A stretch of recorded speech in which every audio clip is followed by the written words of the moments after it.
Sejam todos muito bem-vindos a mais um TV5, programa do Sindicato dos Professores de Mogi das Cruzes e Região, temporada 2025, agora no formato multiplataformas. Então não esqueçam de procurar a gente nas redes sociais para ficar por dentro dessa entrevista que a gente vai fazer agora e todas as outras dessa e das outras temporadas. O meu papo hoje é com a professora Kátia Edviges Venerando Bonano, que vai conversar com a gente sobre liderança em sala de aula e os atuais desafios dos professores. Na realidade, nosso papo vai ser sobre liderança, então fica aí que vai ser uma conversa muito interessante. Professora Kátia, obrigado por ter aceitado. Eu que agradeço. Conversar conosco para falar sobre liderança, que eu acho que tem muita gente falando sobre liderança hoje em dia, e eu queria saber de você se todas essas pessoas que falam sobre liderança estão falando algo que seja produtivo para quem de fato quer ser um líder.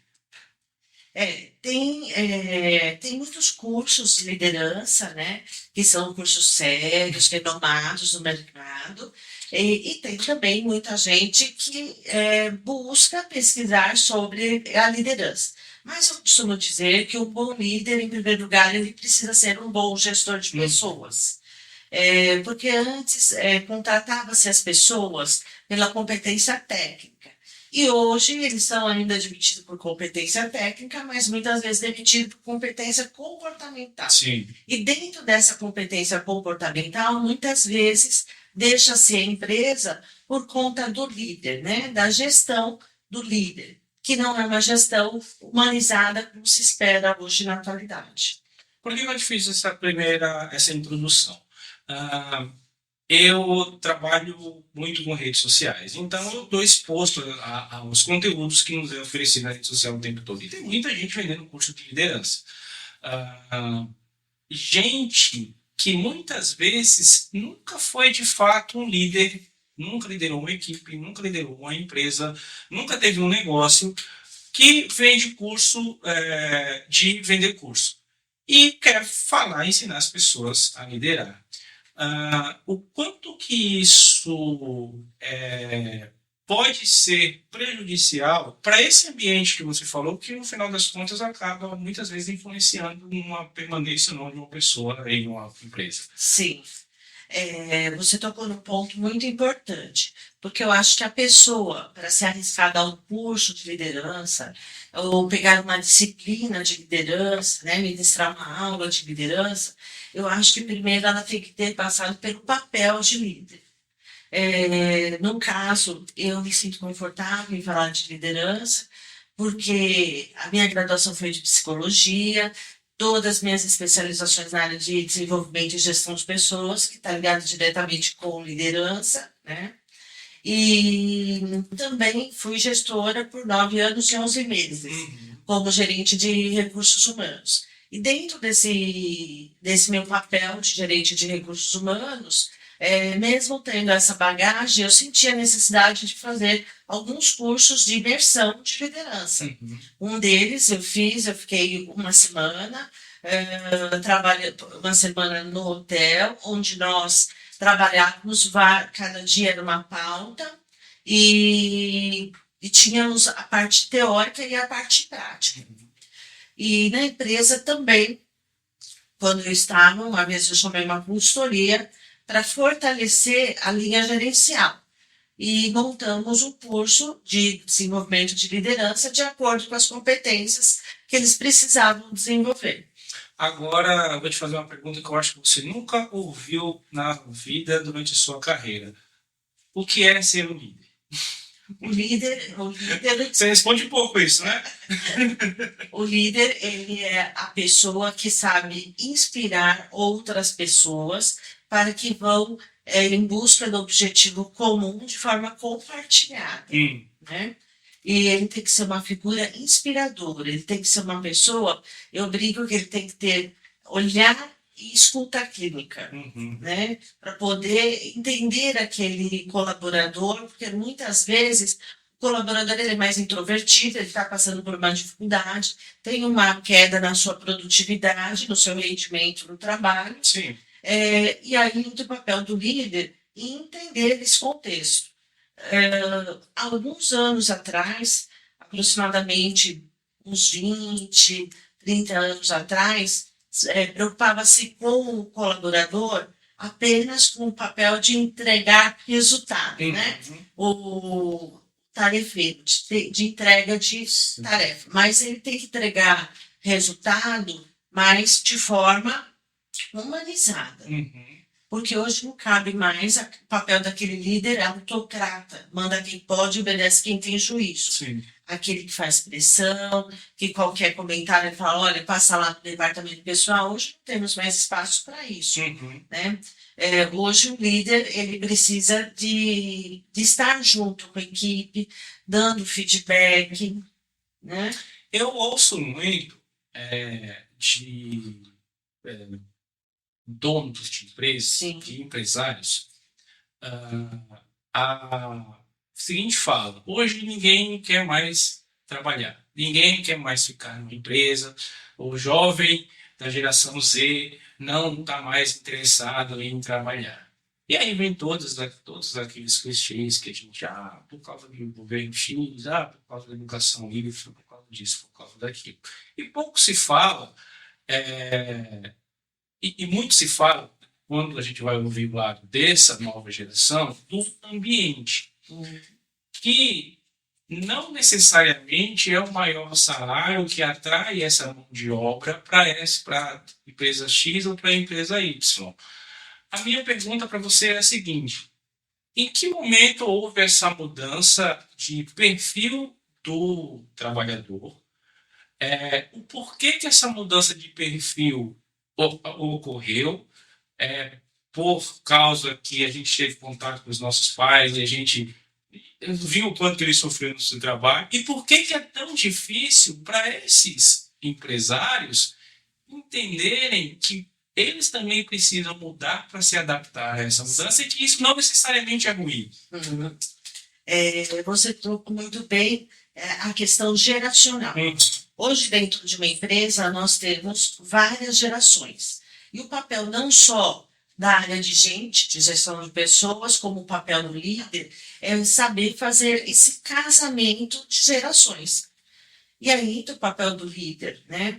Porque na época do meu pai, do seu pai, era aquela questão de que você queria arrumar um emprego, ter estabilidade e se aposentar naquele emprego, não é? Hoje, os jovens, se você pegar uma geração Z, ele entra na empresa, ele quer ter um plano de carreira, e ele, num curto espaço de tempo, ele não tem muita paciência para esperar, né? Num curto espaço de tempo, e se algo não sai conforme combinado, ele já sai para uma outra oportunidade. Então, hoje, o empresário tem que entender o seguinte, que o melhor dos mundos é fazer essa conexão entre gerações, porque daí todos saem ganhando. Porque aquela geração que é o baby boomers, lá na idade do meu pai, do seu pai, eles tinham o quê? Eles tinham a experiência, eles tinham a ética, o respeito pela empresa, o vestir e suar a camisa da empresa. Por outro lado, o jovem também tem várias competências essenciais para o mercado atual. Como, por exemplo, eles têm uma facilidade tecnológica muito grande. Eles têm um poder de habilidade, de inovação, muito bem estabelecida, são jovens criativos. Então, o melhor dos mundos seria ter essa conexão entre gerações.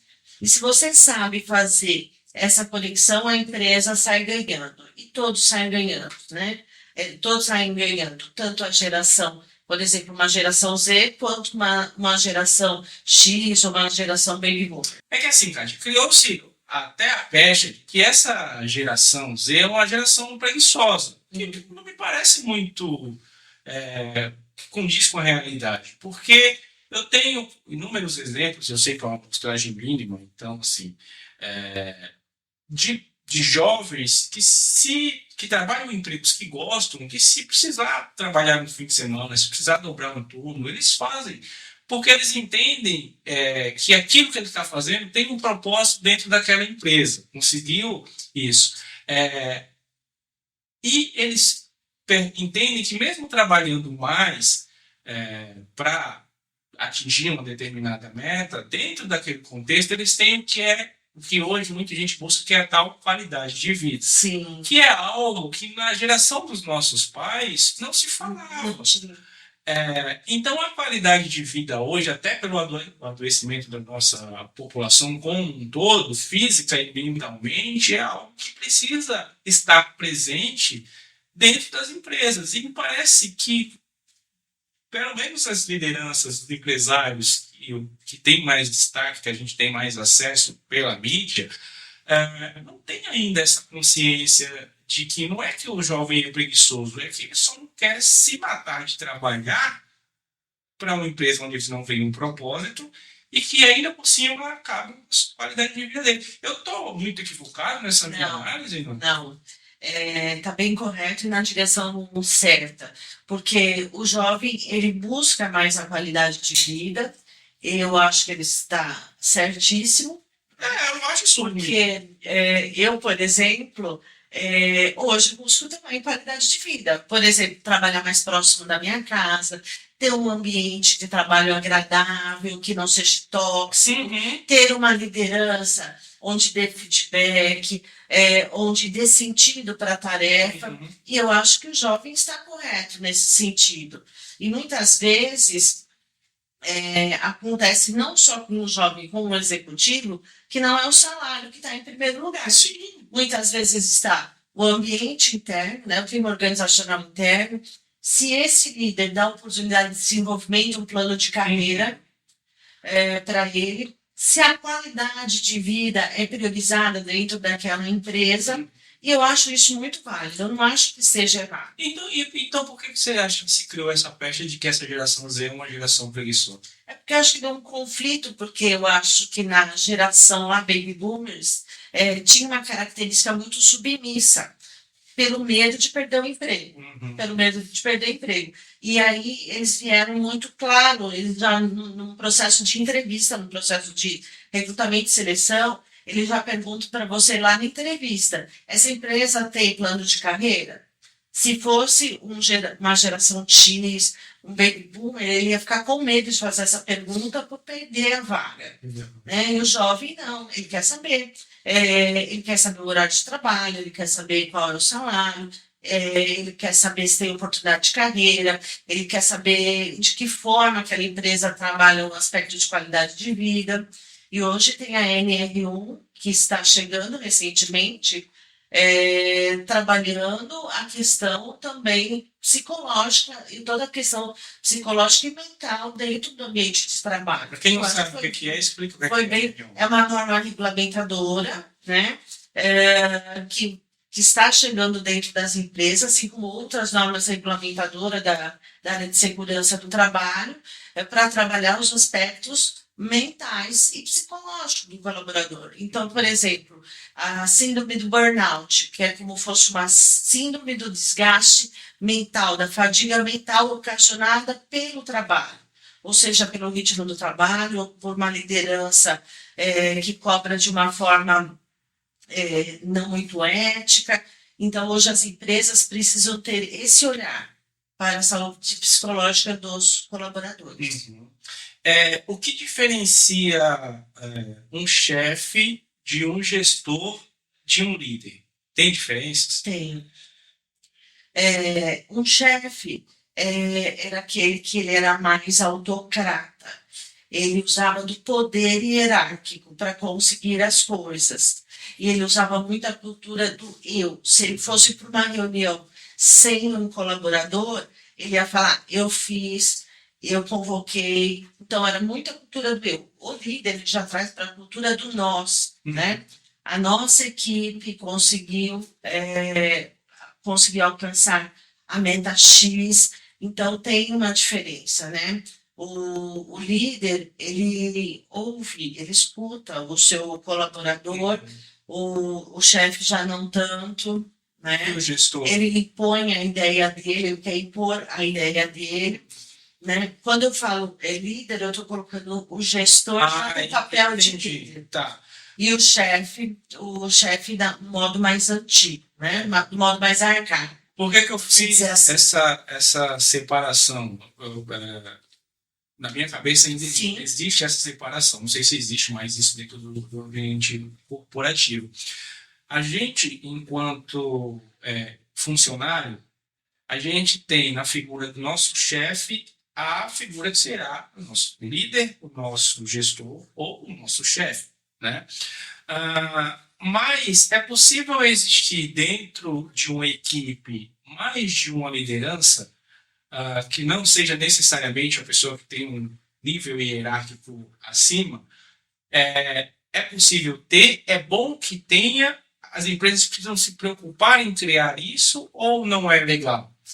Eu acho assim que primeiro a empresa tem que deixar um clareamento de papéis para o colaborador. Então, é muito importante, isso não são todas as empresas que deixam claro que cada colaborador tenha pleno conhecimento da sua descrição de cargo. Ou seja, quais são as suas atribuições de tarefa, quais são as suas competências, né? E que tudo fique muito claro. Porque ele já sabe pelo que ele vai ser cobrado. Agora, quando a gente fala em questão de liderança, ou questão de gestão, como você disse, nem todo líder que ocupa um lugar ou um papel na hierarquia, ele de fato é um líder. Não sei se ficou claro para você. Mas, por exemplo, nem todos os gerentes necessariamente ele tem uma liderança desenvolvida. Entendi. E a liderança, ela pode. Uma função mais Ele ocupa um papel de liderança na estrutura hierárquica, mas ele não tem um desenvolvimento de líder. Ele não tem as características, as competências de um líder que se espera na atualidade.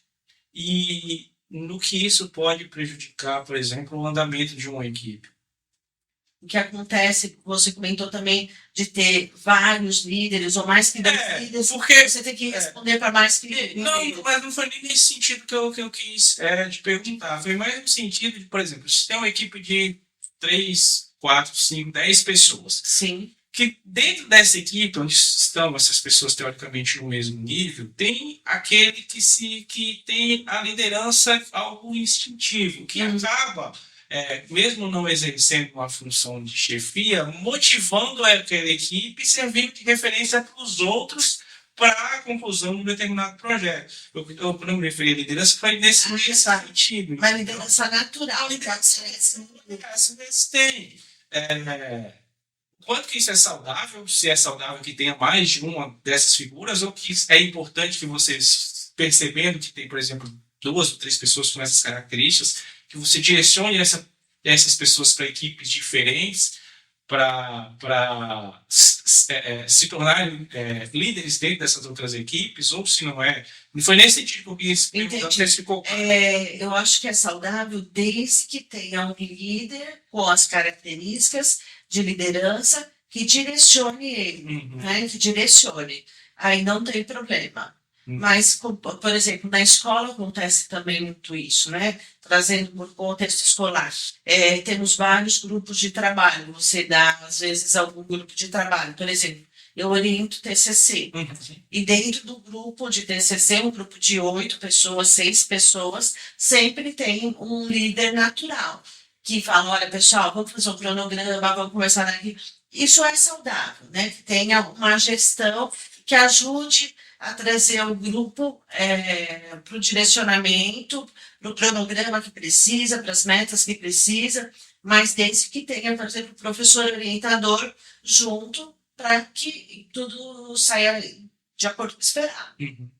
Do ponto de vista, você falou que foi trabalhar com RH. Sim. Líder de uma equipe de recursos humanos. Sim, fui gerente de recursos humanos por 9 anos e 11 meses. Do ponto de vista dos recursos humanos, como que vocês identificam seja dentro dos funcionários que já estão naquela empresa ou buscar no mercado, líderes com essas novas características que você citou para a gente? Tem várias ferramentas, né? Eu acho que quando você tem no RH, por exemplo, um psicólogo, eu acho que isso já facilita o caminho.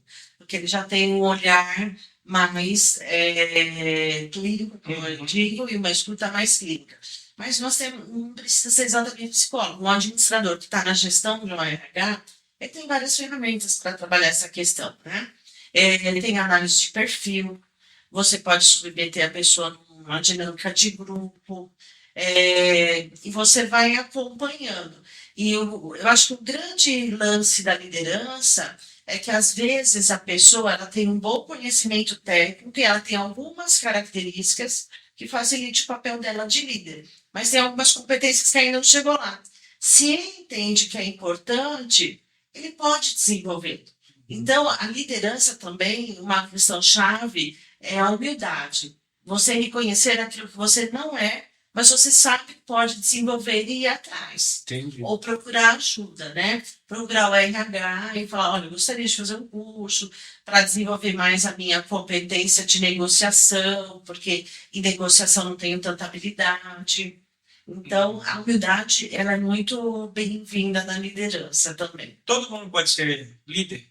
Todo mundo pode ser líder desde que ele esteja aberto a desenvolver cada processo. Tá. Mas aí, por exemplo, eu vejo um curso de guru da internet de alguma forma. Quero ser líder porque eu acho que é importante eu ser liderar, eu quero, eu gosto e etc. E aí eu não consigo ser para minha equipe um líder e me torno um chefe. Autocrata, como você Sim. falou. Isso não acaba gerando frustrações em mim e aí me impedindo de desenvolver outras competências? Pessoalmente, eu acho que nem todo mundo nasce para ser um líder e tá tudo bem também. Você pode, e aí a gente pode correr o risco agora de cair numa pesquisa de algum red pill da vida, mas vamos lá, vamos correr esse risco. Nem todo mundo nasce para ser um alfa. Às vezes você pode ser um beta e tá tudo bem. Com isso, você pode agregar para um todo sendo um excelente beta, não necessariamente precisa ser um alfa. Mas a gente passou a cultuar muito essa cultura da liderança, de você precisa ser forte, você precisa saber comandar e etc. E acaba talvez aí criando uma geração de líderes frustrados que no final cai nesse discurso de a geração não quer trabalhar, é eles que não querem trabalhar. Eu acho que a grande questão é o querer, né? Porque aí tem duas questões, né? Por exemplo, você está numa estrutura hierárquica que você gostaria de ter um plano de carreira e chegar num cargo de liderança. Você entende que você precisa desenvolver algumas competências que você quer. Aí é o querer, né? E aí nós brincamos que tem que ter o chá, o conhecimento, a habilidade e a atitude. O conhecimento é aquele conhecimento que você adquire no banco da universidade, nos cursos técnicos, em outros cursos que você faz. A habilidade é você pegar esse conhecimento e você colocar em prática. E a atitude é você querer colocar em prática, que é totalmente comportamental. E essa é a parte mais difícil. É você querer ou não colocar em prática, né? Agora, tem uma outra questão que, às vezes, dá um problema, às vezes até muito sério dentro das empresas, que o colaborador ele é um excelente colaborador naquela posição que ele ocupa. Vamos supor que ele é um analista financeiro. Ele é o melhor analista financeiro que tem dentro da empresa. Ele desenvolve muito bem a atividade dele, ele bate as metas, mas aí, de tão bom que ele é tecnicamente, o gerente financeiro acha que ele deve ser um líder. E às vezes ele não quer ser líder. Ele gosta daquele lugar que ele está e ele não quer desenvolver um cargo de liderança. Aí perde um bom analista financeiro e perde o líder. E acaba frustrando, sim. Aí essa questão, porque foi desenvolver, mas não era o que ele queria e ele não vai chegar lá. E também pode acontecer o contrário, desse analista financeiro querer ser um líder, pode o gestor achar que ele não tem as características necessárias para liderar. E aí, se você der a oportunidade, de repente, ele alcança por ele querer. Né? Então, a mente comportamental hoje é muito expressiva, muito significativa nesse nesse âmbito de liderança. O que é que está sendo, o que é que tem de mais recente, não sei se eu posso usar esse termo, dessa parte comportamental? Você citou em uma das suas respostas a ter um psicólogo na equipe. Mas fora isso, o que é que você, enquanto professora na sala de aula aí, que tem esse conhecimento de RH, está percebendo que o mercado está exigindo, está oferecendo para essas novas lideranças, para que a gente tenha uma geração nova de líderes com um pensamento voltado para o futuro? Antes, nós separávamos a liderança em 3 categorias: o autocrata, o democrata e o liberal. Então, o autocrata manda quem pode, obedece quem tem juízo. Mandei você fazer, mandei você pensar. Isso. Né? Totalmente autoritário. O liberal era aquele líder que ele deixava a equipe muito à vontade, não fazia nenhum tipo de regulagem na equipe e deixa como é que tá para ver como é que fica. Né? O laissez-faire. E o democrata ele veio para fazer o ponto de equilíbrio entre os dois. Tá? Hoje se fala muito em gestão humanizada. Né? O que seria essa gestão humanizada? Você olhar para o seu colaborador além das suas competências técnicas, visualizar também as suas competências comportamentais. E em termos de, gosto muito também da liderança servidora. A liderança servidora, para você conhecer um pouquinho da liderança servidora, tem o livro do Monge o Executivo, que é do James Hunter, Sim. que ele fala da liderança servidora de uma forma muito assertiva, né? Para você olhar mais para o ser humano. E tem muitos cursos renomados, de empresas renomadas, que trabalham a questão da liderança. Eu acho que não é só aquele curso apostilado. Tem que ter experiência, tem que ter vivência, tem que ter feedbacks de pessoas que ocuparam o cargo de liderança. Como eu descubro que tipo de líder eu sou e eu posso mudar o tipo de liderança que eu exerço? Ou isso tem muito a ver com a minha personalidade, com as minhas características?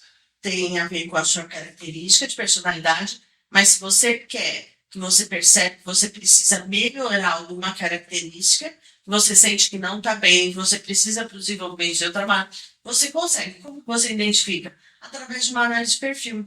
Existem testes hoje que você consegue identificar, que te dá relatórios assim, como que você trabalha sob pressão, em questão de liderança, como que você trabalha delegando tarefa, dando feedback, várias atividades dentro da liderança que você consegue identificar seu percentual.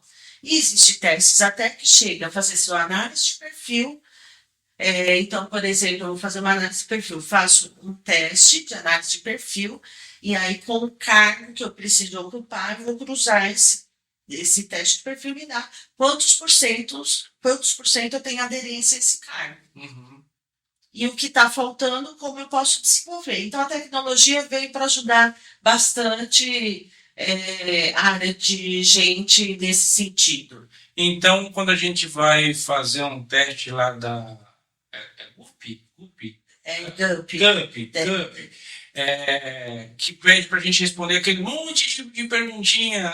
Se você achar R$1 no chão, quer que você guarde, você investe. Aquilo ali no final tem um objetivo. Sim. Não é para fazer a gente desistir, eliminar pelo cansaço. Não, Não quer chegar no final da maratona. É uma dificuldade. E funciona?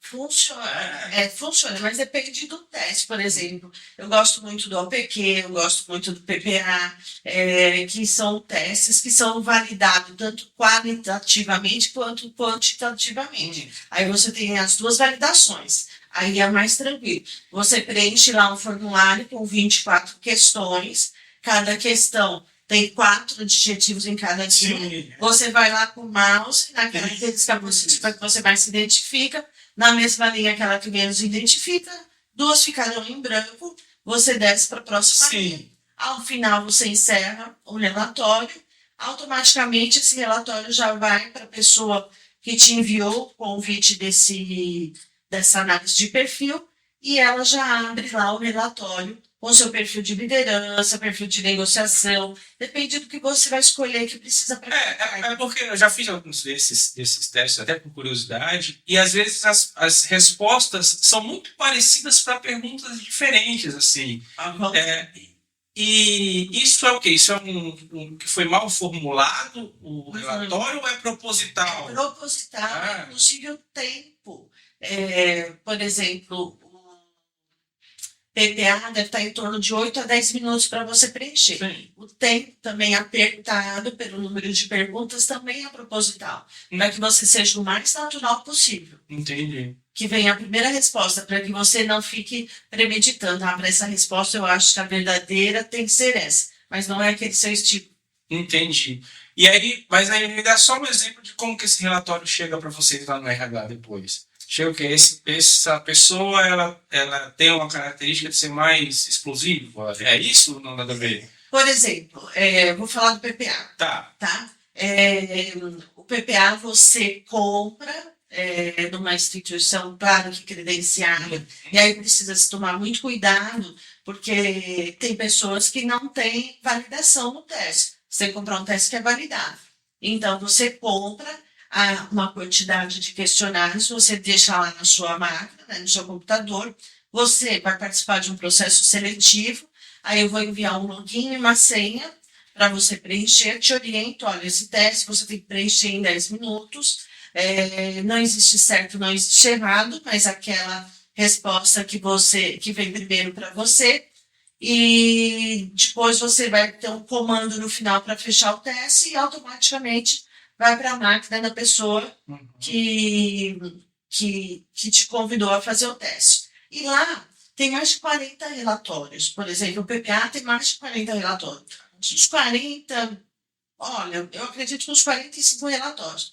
Tem relatório para área de vendas, para comunicação, dentro de liderança mesmo.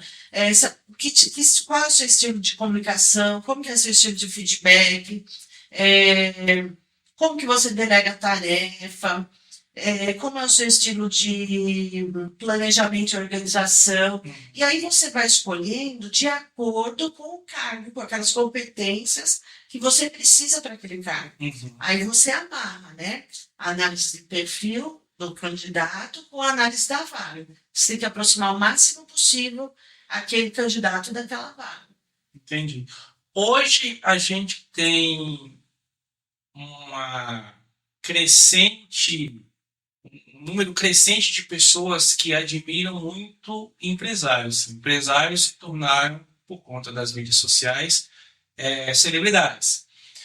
Não vou usar exemplos aqui do Brasil, mas vamos usar exemplos de fora. A gente tem lá o Steve Jobs, a gente tem o Jeff Bezos, a gente tem o Elon Musk, que virou, né, um fenômeno aí das redes sociais, Trump, o próprio Mark Zuckerberg.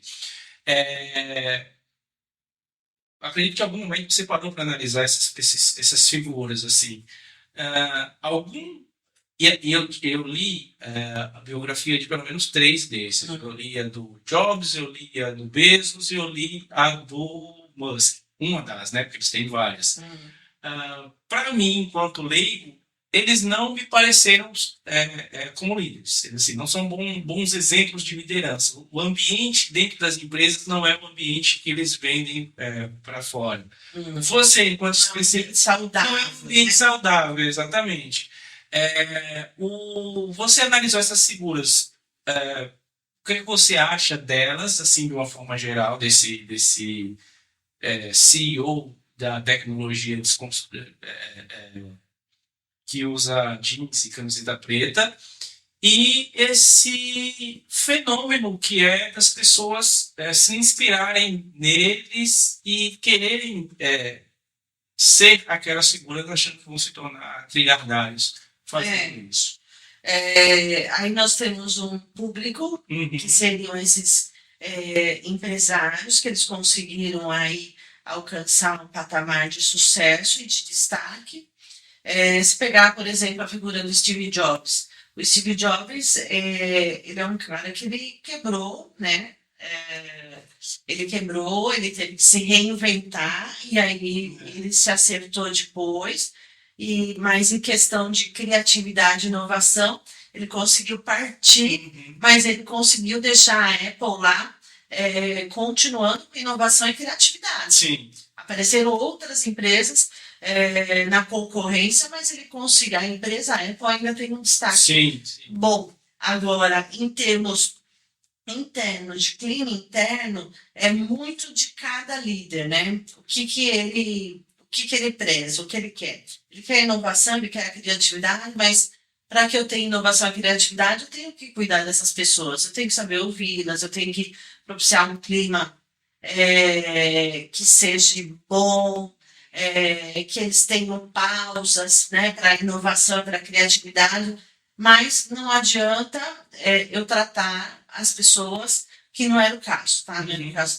de tratar as pessoas de forma indevida, mas cada um deles tem um foco, e muitos desses empresários, esses empreendedores, muitas vezes eles têm históricos de que quebrou e se reinventou para depois conseguir um destaque. A minha preocupação maior, para te dizer a verdade, na área acadêmica, hoje os alunos eles se espelham muito nos influencers. Sim. E aí eles acham que não precisa todo esse esforço para que eu ficar no banco universitário 4, 5 anos.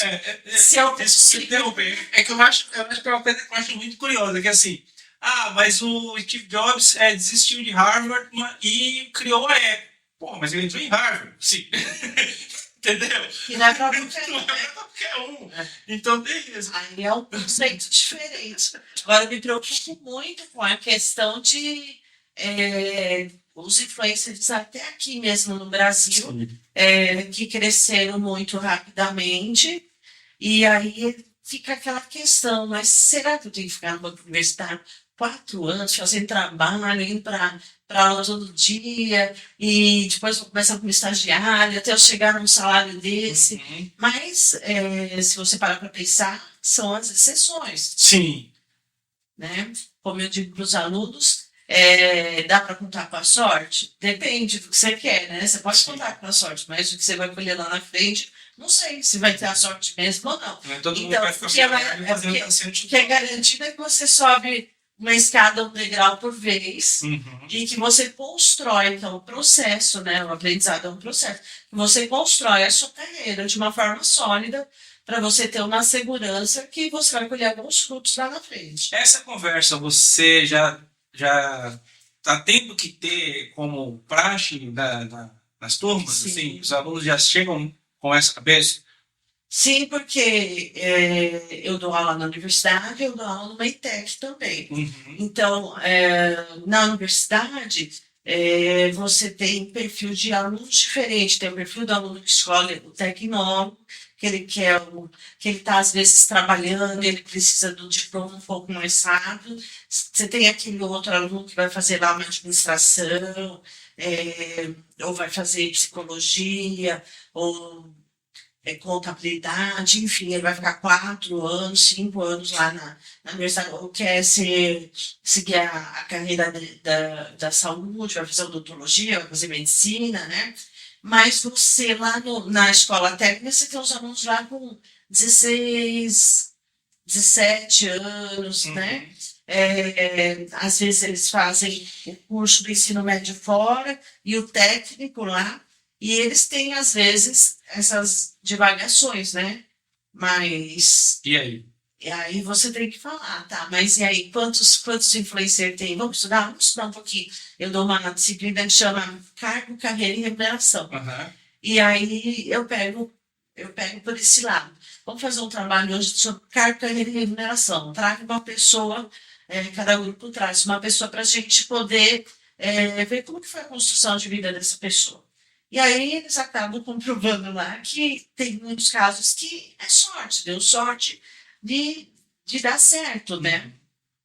Você consegue, para a gente partir para o final, você consegue identificar já na sala de aula alunos que têm a característica de liderança, seja na ETEC, seja na universidade, e aí o papo com esses alunos é diferente do papo com aquele outro que você percebe que não tem necessariamente essa característica, no sentido de, olha, você pode melhorar nisso ou naquilo, e nesses que já tem essa característica, não diria inata, mas que desenvolveu de alguma forma, olha, bora nisso, naquilo, tem esse papo também, é importante ter, e aí nas ETECs, pessoas mais novinhos também.